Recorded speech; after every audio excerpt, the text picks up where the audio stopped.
Hello everyone, it's me Goose. How you doing? It's Q again, and it's a new Q. It's been a while since the last Q. It's been a month probably, like about a month.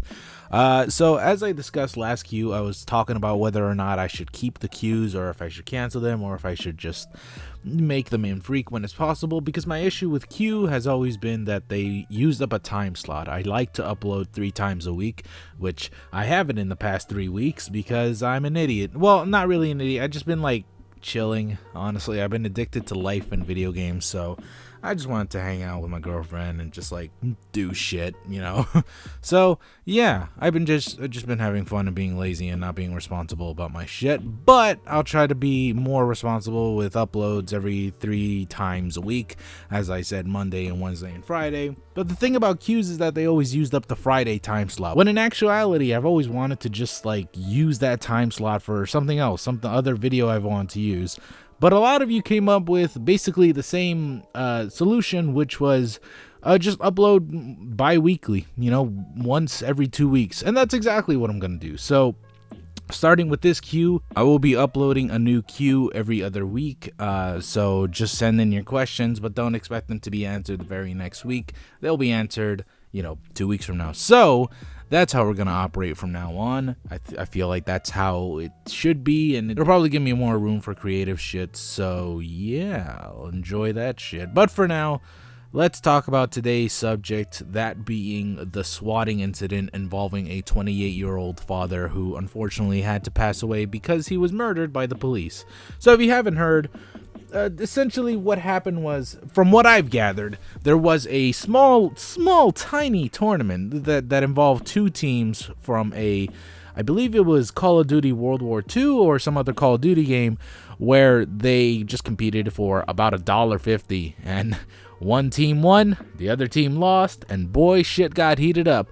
One of the teammates told the other teammate from the opposite side, he told him, yo, this is where I live, come get me if you want to start shit, ha ha ha. And the other team, the opposite team that lost, I assumed, went up and called the motherfucker. Well, actually, they didn't even call him. They actually contacted some other dude to swat this guy's address. And that's exactly what happened, sort of, except he wasn't swatted. In actuality, a police squad was sent over to his house to investigate what they assumed was a bomb threat or something like that. And then they opened the door and immediately shot the man. And he's just laying on the floor dead while they arrested the rest of his fucking family. And that's fucking horrific.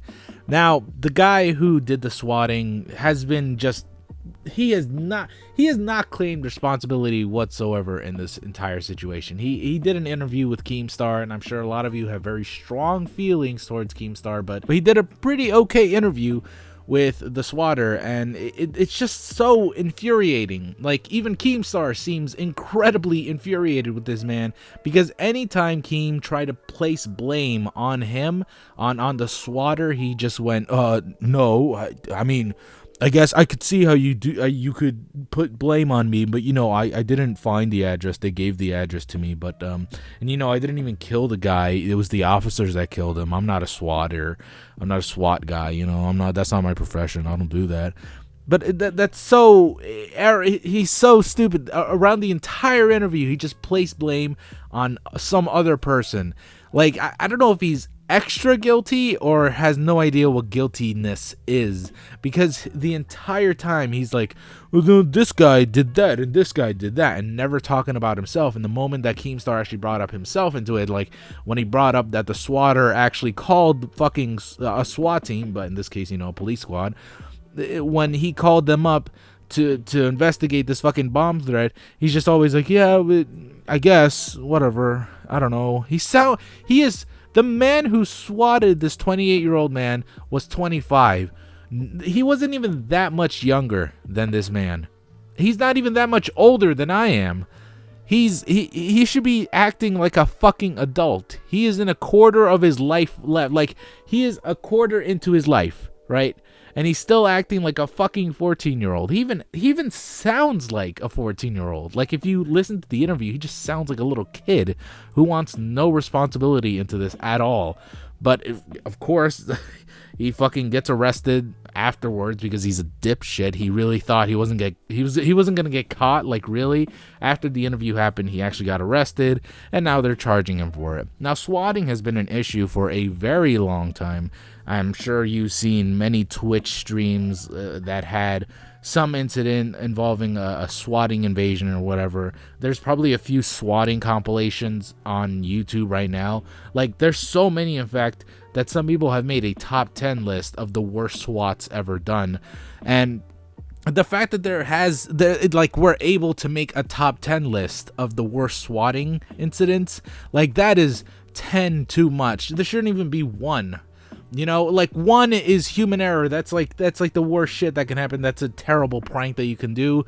But the fact that this is a trending fucking prank, the worst kind of prank you could have, where it involves not only fucking guns and people trained to use firearms and sending them to some stranger's house. Not only does it involve that shit, but it's involving the security of our fucking neighborhood into this one person who's completely innocent. So we're sending in people who should be protecting us, when in reality they're going in to fucking screw someone's day over.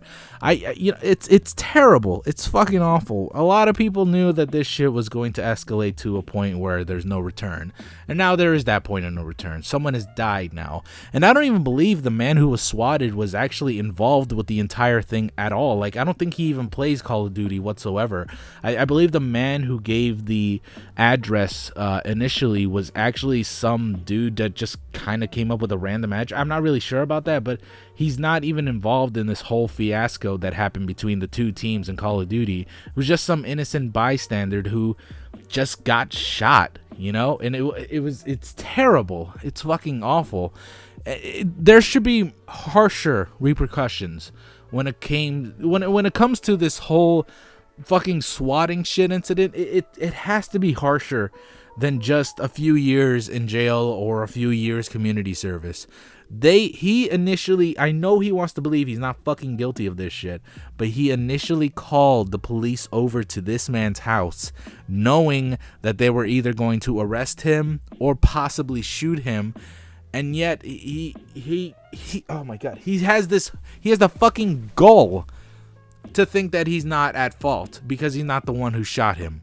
Like, that is so bullshit, man. That's like walking around town with your vicious fucking dog with the muzzle on and everything, and then taking the muzzle off, taunting people, and then, you know, taking off the leash, and then the fucking dog goes on a killing spree. He fucking bites a few kids, tears off some of their lungs, you know, and then you're out there saying, oh, well, it wasn't my fault. I'm not the dog who fucking bit the kid and ripped his face off. I didn't do that. I just let go of the leash. I'm not in responsibility to control his action. Maybe the people who made the leash, maybe they should be at fault. I shouldn't so be easily to take the fucking leash off. Shut the fuck up. You're at fault here. God damn. It's terrible. It's terrible what happened. And I don't know if this will cease. I mean, I know it won't cease swatting. Swatting is a trending thing that people, for some fucking reason, find hilarious. It's not. It's fucking scary, man. Like, the past year, there have been so many incidents, controversial incidents, that involved people getting shot by the police or SWAT. Well, actually, not even SWAT team members, because they're more better trained, you know, more so, anyways. And they know how to control themselves. But even then, I believe there was an incident where the SWAT team member actually shot a man who was drunk, and he had so many different orders to tell that drunk man, like, cross your legs over, now crawl to me with your crossed legs, but also take out your wallet, but don't take it out too hard. You know, it's so... I remember that. I don't remember if it was like SWAT team or not, but they were heavily guarded for a fucking police squad. But at any rate, I don't know if it'll cease it. I would love if they did, but I'm pretty sure it won't. I just don't know when this will end, and I don't know if even the justice system has any sort of answer to this. It seems like such a harsh prank, and it could have the worst kind of fucking effects towards the people who are being swatted, you know? But in reality, how can you keep in check with those kinds of people who are making the calls, who are swatting people? Like, it's an emergency fucking situation, right? Like, you can't verify with everyone, oh, do you actually live in Kansas where this fucking incident happened? Do you actually live in Kansas? You know, you can't ask them that. You can't check that. It's an emergency. You don't know if the emergency is real or not. You always have to assume that the emergency is real. And when it happens, and when the prank happens, they suddenly can't find this person anymore, that the person that they called. Like, I recognize I'm really just rambling and going around in circles with my points, but honestly, I just don't have an answer to this. It is an incident that went above and beyond, you know. There have been so many swatting incidents going around everywhere. It doesn't even fucking involve streamers all the time. It just involves someone who just doesn't like you now, or someone who gets fucking told to do it. Because this guy, the swatter, the guy who initially made the phone call, he had nothing to do with the fucking CSGO. I was gonna say CSGO. It had nothing to do with Call of Duty at all. He had nothing to do with it. He was just told to do it, and then, oh, there I go, I did it. And like, who cares? Why the fuck? Is it really that funny? That's what he said in the interview. He said, oh, I don't really SWAT people. I just evacuate places. Like, shut the fuck up. You're still wasting resources. You're wasting valuable time for these men and women who are trying to serve our fucking, you know, neighborhoods. You piece of shit. I just don't know, man. I don't know how we are going to stop this shit, because it could just never stop. Like, swatting could continue even after this, and it will, which is the unfortunate part, because I know that as long as we have access to 911, as long as we have access to the internet or whatever, as long as we hate people, it will continue. And I don't know when the next incident will happen where someone again dies because of swatting. I don't know when that'll happen again, but it will. And it's dog shit because there's nothing we can do to stop it. But whatever. Anyways, guys, let me know what you think in the comments down below. Right now, let's try and answer some Qs. This time I'm going to be answering a lot of Qs because, well, it's been a while since the last one. So yeah, let's get started.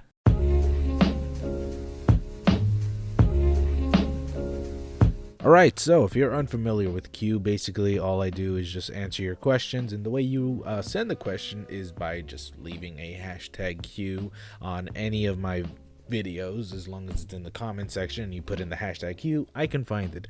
So yeah, let's get started with the first question, which I feel is very appropriate since 2017 just ended. Rosie asked, what's your fave game of the year? I don't know if I have a favorite game of the year, to be honest. You know, the thing about games of the years is that either I play them or I haven't. All right, I don't have a personal budget to afford every single game of the year that has been nominated or has been selected. So it depends on whether or not I've played any games from this year. Thankfully, I've been having a pretty steady income lately, so I can afford video games now, those things that we play just to keep our minds off of things, like not having that much money for ourselves. But anyways, yeah, I've had some games. I think I've played a few of those nominees. I don't know why I'm thinking about nominees, but it's just like when it comes to like game of the years, I always think about what everybody else's game of the year is. So a lot of great games came out last year. I played Super Mario Odyssey. I've played Persona 5. I've played Horizon Zero Dawn. And I've also played some other games, but when it comes to Persona 5, I actually haven't beaten it yet, but I think I have over 100 hours into that game, and I'm still not done. I'm pretty close to it, pretty close to done, but not yet. Persona 5 was okay, but the thing about Persona 5 is just I don't know if I really like it all that much. I love it. I mean, of course I like it, because if I hadn't liked it, then I wouldn't be putting 100 fucking hours into the game.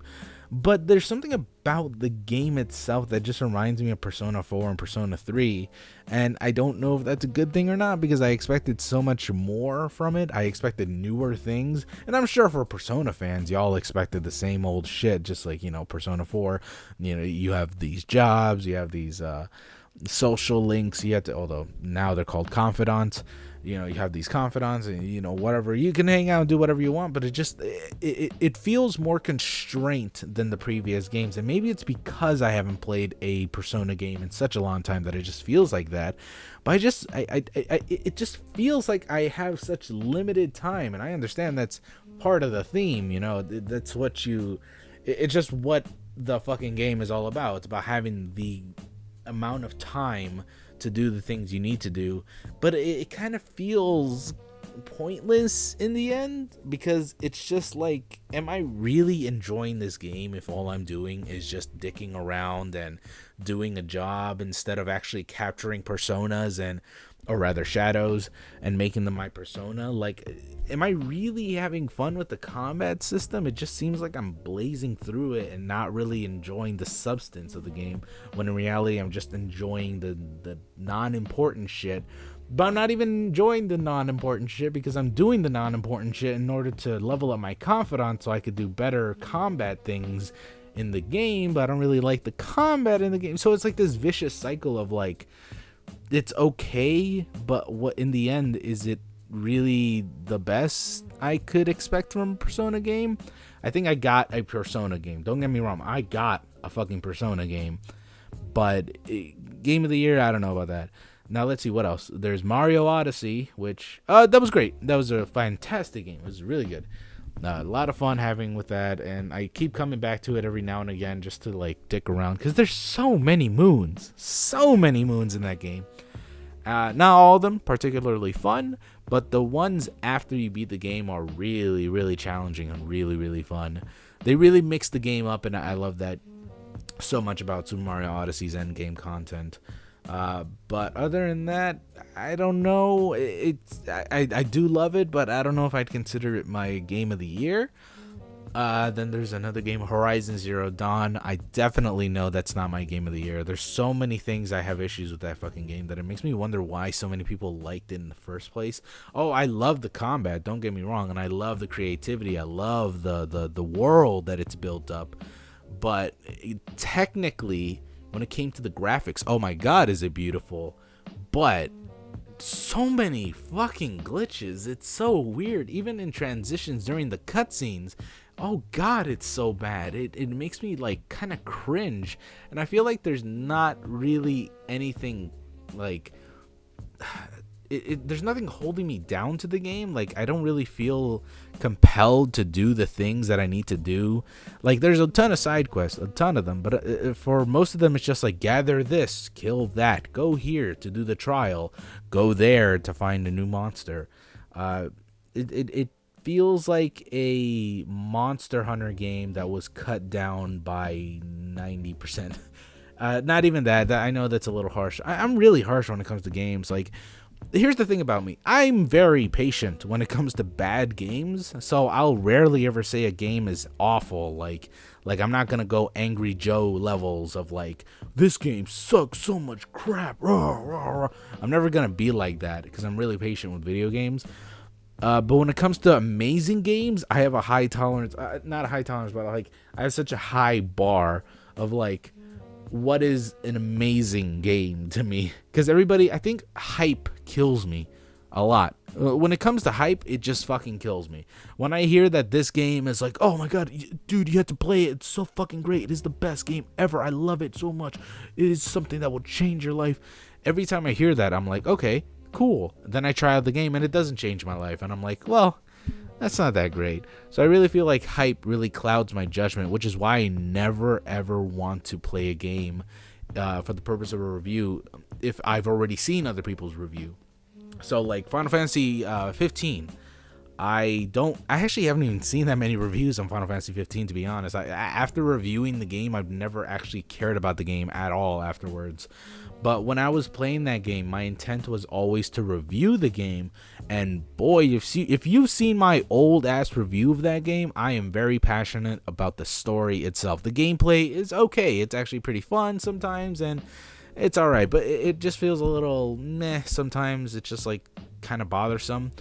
But the story is so dog shit. Like, really, a lot of people actually hammered me on that because they were like, oh, well, the game doesn't have to be about story. This is what you got to read a book for a story, or you watch a movie for a story. I'm like, no, this game is all about its story. That's the focal point. That's the thing that's keeping me going. Yes, there's all these side quests I could do, but it's mostly just monster hunting, right? And the monsters are great, don't get me wrong, and it's very challenging. That game is very challenging. Then again, I did play on hard mode, but whatever. But I loved it. I loved it a ton. It was a great game. But it's just the story I just hated so much. So that was my raw, unfiltered, like, feelings towards that game. And I did the Mario Odyssey thing, but unfortunately, again, you couldn't escape the fucking hype when it came to Mario Odyssey. Everybody thought it was like this godlike game, and here I am thinking, is it really that great? It's great, it's fucking amazing, but is it really that great? I don't know.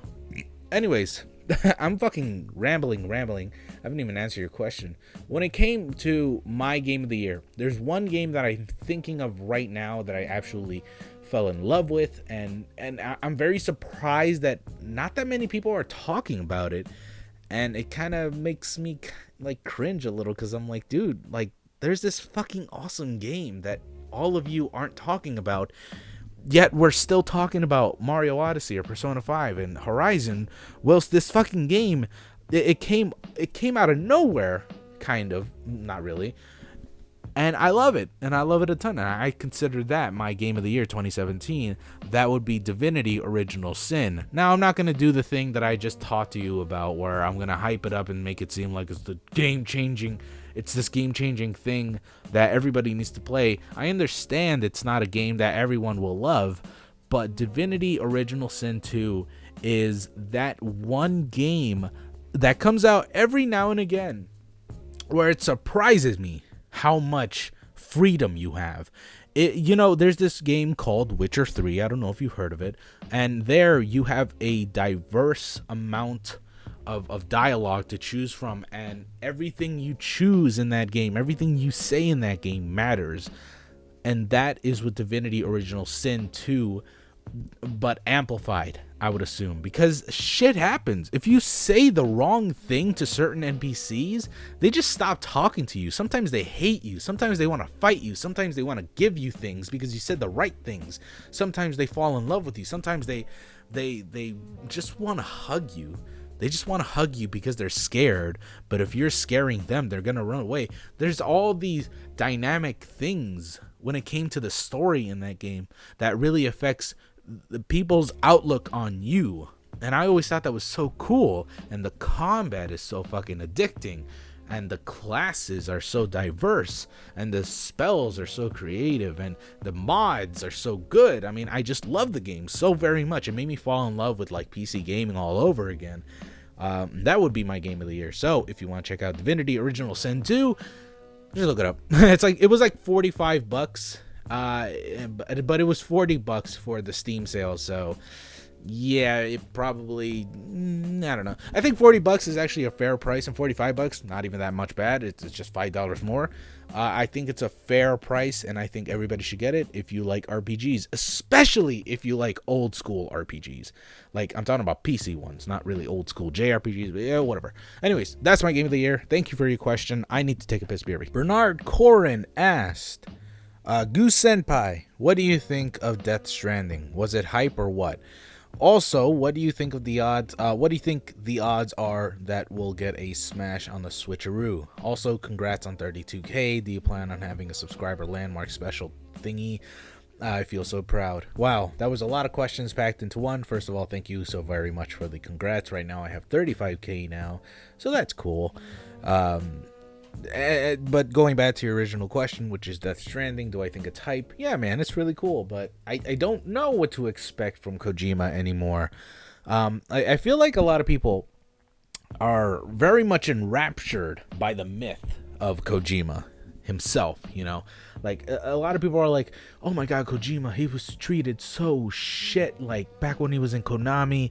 Oh, fucking Silent Hills, they canceled that, and Guillermo del Toro got mad at Konami, and now Guillermo del Toro and Kojima are best friends now, and it's so cool, it's awesome, oh my god, it's so cool. I think so many people are enraptured by that I think they forget that he can be a little nonsensical when it comes to his video games. The stories in Kojima's games are fucking ridiculous. They are beyond over the top. So I feel like not many people recognize that. I was watching Super Bunny Hop's latest video, which was discussing, it was an in-depth look on Metal Gear Solid 4, and boy howdy, that game is balls. It is like bonkers, man. It is so strange. It just turns the entire franchise on its head. It's so bafflingly weird and bad that it makes you wonder why the fuck Kojima even did it. I mean, there's a ton of answers to that. There's a ton of answers as to why he wanted to do it, but in reality, he didn't really want to do it. It's a weird backstory, but Kojima, I don't consider him a writer. I consider him a nonsensical dude with weird ideas that he just like splatters all over the fucking screen and says, "Program that, and we're golden." And I feel like I'm excited. Don't get me wrong. I'm excited for Death Stranding. I think now that he is unchained, he can do a lot of things that he's always wanted to do. And I feel like this is a very dreamlike game for him. Like he wanted to do this since probably the beginning. So he's definitely like it's something to anticipate. Surely, yeah. But I don't know if I would, think that it's going to be the best game ever. Like, it's going to be a good game, but I'm hoping a lot of people don't expect the best because his stories, I know a lot of people are like, oh, Kojima, their stories make sense once you start thinking about it. But it's like, when you really start thinking about it, though, they don't actually make sense. So, I don't know what I'm trying to say. I'm just saying, like, be excited, but don't expect something fucking amazing. All right, that's just all I'm gonna say. All right, but you also had another one. You said Smash on the Switch. There's a high chance of that. I don't think Nintendo wants to wait another 4 years for their next console to come out for another Switch game. I mean, another Smash game. It's highly likely that they will release a Smash game for the Switch. It's like everything they've ever wanted. They released a Smash game for the 3DS and the Wii U, and now the Switch is literally the fucking 3DS and the Wii U combined. Like, it's a portable device, and it's also a home console is what I want to say. It's a home console, it's a portable device, it's everything they wanted for Smash. So if they put it on the Switch, it's like bank, man. You are printing out money at that point. I just feel like that there's an issue with that. Actually, no, there's no issue with that at all. You could just do it. Just do it. I was going to say the issue was that there's no GameCube controllers, but the Wii U didn't have GameCube controllers, and they just did that USB port. They could just do that all over again. Like, there's nothing stopping them. And if they bring it out again, they could just bring back new characters and old characters. They could bring back ice climbers. It'd be so cool. But I don't know. I don't know what's stopping them. Production, really. Development and production. I'm sure that's what's stopping them, but I'm sure they're working on it. Just wait. Maybe, a year. Early 2019. Maybe even late 2018. I mean, they surprised us with Super Mario Odyssey. Who knows what Nintendo has up their sleeves. But yeah, that's that regarding to Smash. And then you said about the whole, am I gonna make a subscriber special? I don't know. I really wanted to do one back when I had 10,000 subscribers, but then I surpassed that, and it just kept going and going, and I'm really happy for that. So I don't know if I'll make one specifically for 35,000. That is a great achievement for myself, I believe. But once I reach 100,000, I think that's around the time when I'm gonna be thinking about like actual subscriber special I want to do something. I don't know what to do though. But thank you so much for your question, and thanks for being a part of my Patreon. I know you're a patron, so thanks for that, Bernard. Panda Taco asked, you gonna talk about Neon Genesis Evangelion? Have I ever what? That's a random ass question. Have I mentioned that? Like, have I mentioned that I really don't like that fucking anime? Okay, listen, it's not that I don't like it, right? But I tried the first episode, and man, it is such an anime that I hated it. I really hated it. I hated the protagonist. I hated the other characters. I hated the designs. I just didn't like it. I just didn't like it at all when I first started watching it. But I can understand why other people love it, and I'm sure one episode of Neon Genesis Evangelion was not enough. I'm sure it's not enough. But if I'm ever going to come back to that anime, I'm going to have to come back stronger with somebody else watching it with me, because my girlfriend is very interested in that anime. She wants to watch it too.